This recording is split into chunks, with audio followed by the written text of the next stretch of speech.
The Fire Within by Krista Lacey.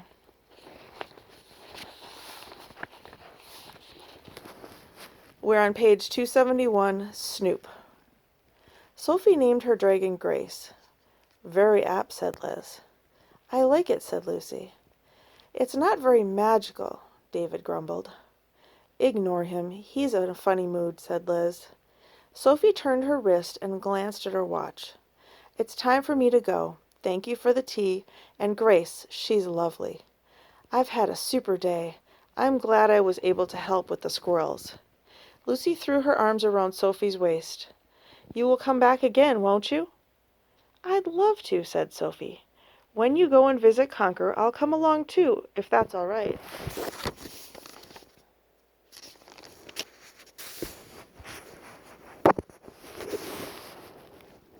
Oh, I hope we see you before then, said Liz, prodding a finger into David's back. What? Oh, I'll walk you to your car, he said. As they stepped outside into the cold, crisp air, Sophie was the first to speak. What was all that about in the den? You were acting very weird. She put Grace on the roof of the car and rummaged around in her bag for her keys. There were things going on in this house, said David. Odd, unworldly things. You're not telling me you're hearing bumps in the night. No, growls in the night. Sophie's mouth twitched into a grin. David, all houses make peculiar noises. Ours creaks and bloggles and gloops all the time. Yeah, I know, but they're normal noises. This one, hers. Liz says it's the central heating, but she doesn't have any radiators. Sophie gave it a moment's thought. I guess it's the dragon snoring.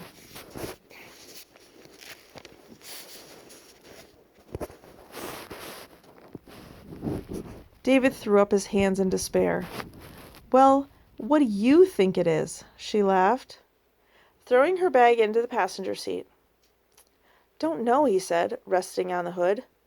But they're keeping something secret. It all has to do with Liz's glazing process. She keeps making these dragons, but she hasn't got a kiln. How can she fire them without an oven? Perhaps she doesn't need to, Sophie said, shrugging. Maybe she uses a special kind of clay. David shook his head. She heats them somehow. While she was mending Gawain, she put a sign on the den saying, Kilning, no entry. I tried to sneak in to see what was happening, but when I touched the doorknob, it burned my hand. Serves you right, Sophie said primly. That was your conscience trying to warn you. No, it was Gruffin, keeping guard. He flamed the handle and I tried to turn it.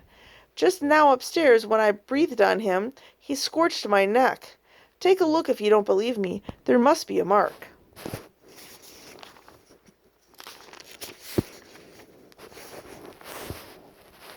Sophie frowned and took a look. All I can see is a spot the size of Everest. A spot, said David, feeling for it. Yeah, how's that for a burning sensation? Sophie breathed on it, making him wince. I think you'll find it was Lucy who heard. Speaking of whom, she tilted her head toward the house. Lucy was standing in the front room window, waving and pulling a smoochy face. David stuck out his tongue. Hey, be nice to her, Sophie clucked. She's going to need you now. Life will be quiet without the squirrels. She'll miss them, so will you. David folded his arms and shrugged. At least you've got the story, Sophie continued. That should keep both of you happy. Conquer's dad. That's the next chapter, isn't it? No, David said firmly. It's Conquer went to the library gardens, lived happily ever after, and the nut beast was never pestered by the little girl again. The end.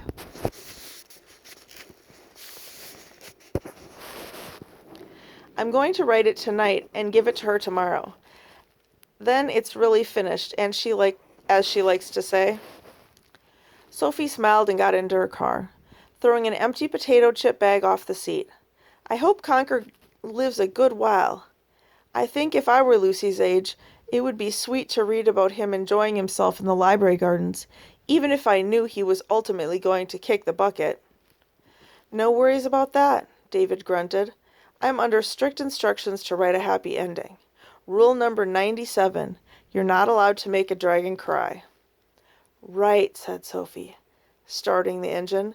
"Tears might quench the fire." "Go away," David sighed. "You're as bad as they are." "Thank you. I will now go home and sulk." The tenant grimaced and chewed his lip. "I didn't mean it. I was only teasing. You will come back again, won't you?"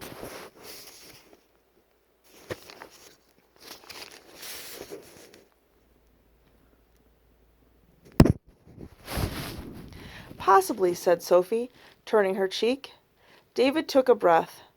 Was this an invitation to kiss her goodbye? He said a quick prayer and puckered his lips. Just as Lucy pounded up the driveway. "Stop!" "Oh, Lucy, what?" "Ow!" David bellowed, banging his nose on the frame of the door. "Grace," she cried, pointing. "Huh," gasped Sophie. "She's still on the roof." Grumbling, David snatched her down. Lucy took her and handed her to Sophie. "She didn't like it when the car went vroom. She thought you were going away without her." "No way," Sophie whistled. "Thanks, Lucy." "Yes, thanks, Lucy," David added. "You can go inside again now." "I'm staying here waving bye-bye," she said, resisting all attempts to be shoved aside. "Don't fight," said Sophie. "I'll see you both soon." She blew both of them a kiss and reversed down the driveway. The car roared away in a cloud of blue smoke.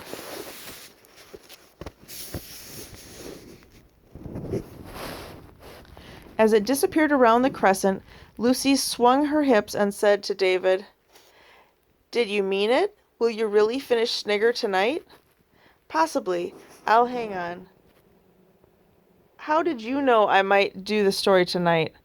Lucy's face turned fire engine red. "You were snooping," David accused her. "You had that window open, didn't you? You shouldn't listen in on private conversations." "I didn't." "Don't lie. It just makes things worse." Lucy stamped an indignant foot. "I wasn't listening in on your private conversations." David glared at her and walked away. "I wasn't," she shouted. "Don't you dare tell Mom." David wagged a finger. "You were listening. Don't deny it." "I wasn't," Lucy said again, almost in tears. She kicked a stone along the driveway. "Grace was."